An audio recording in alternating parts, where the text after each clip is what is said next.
Minister, has this recent corruption scandal in Ukraine shaken the EU's confidence or finance minister's confidence regarding a reparations loan for Ukraine or other financial assistance? It remains very important that we continue our support for Ukraine. Of course, Ukraine will have to continuously work with reforms, with strengthening all parts of their society. That also applies to anti-corruption parts of the society, but there shouldn't be any doubt that there's a strong European support behind Ukraine. You're meeting Stoltenberg also this morning. Are you suspecting, or are you hoping that he would say anything about Norway's role in this reparations loan?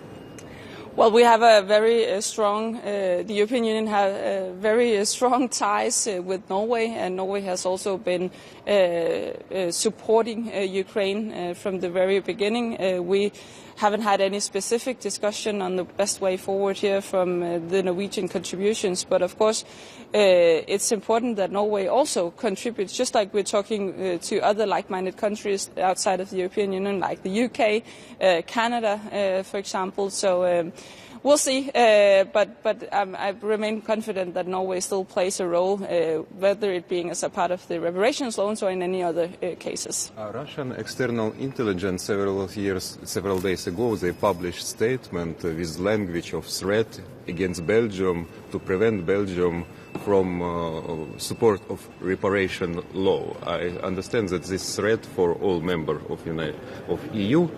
Is it work from your opinion when Russia released such kind of statement to prevent Belgium and other members of EU from making this decision?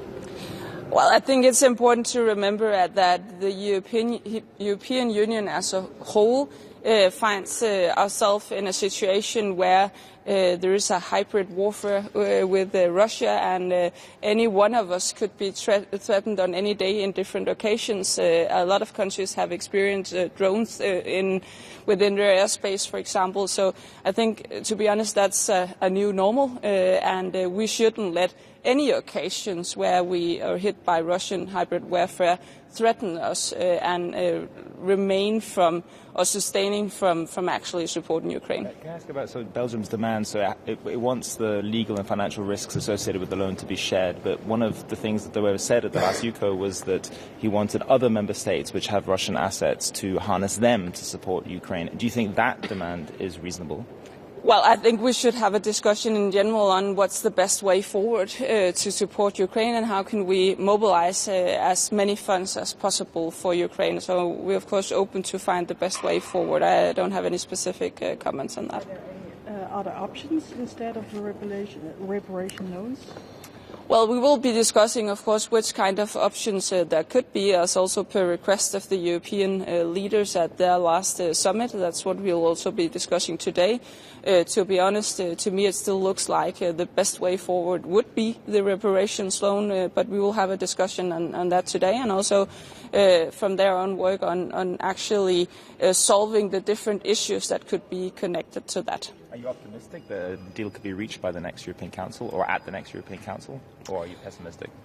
No, I'm always optimistic that we will be able to find solutions in Europe. I think we've shown that time and again, whether it be on sanctions, whether it be on the ERA loans, whether it be on any other kinds of support. And to be honest, I think it's natural. We're talking a lot of money, and we're talking a very important issue, as I said before, European countries being at a permanent state of hybrid warfare with Russia. So I think it's natural that we have a discussion and exploring different kind of options, and also, of course, the difficulties connected to any of those options. But I remain optimistic that Europe as a whole will stand firm behind Ukraine and support Ukraine for as long as it takes. Thank you.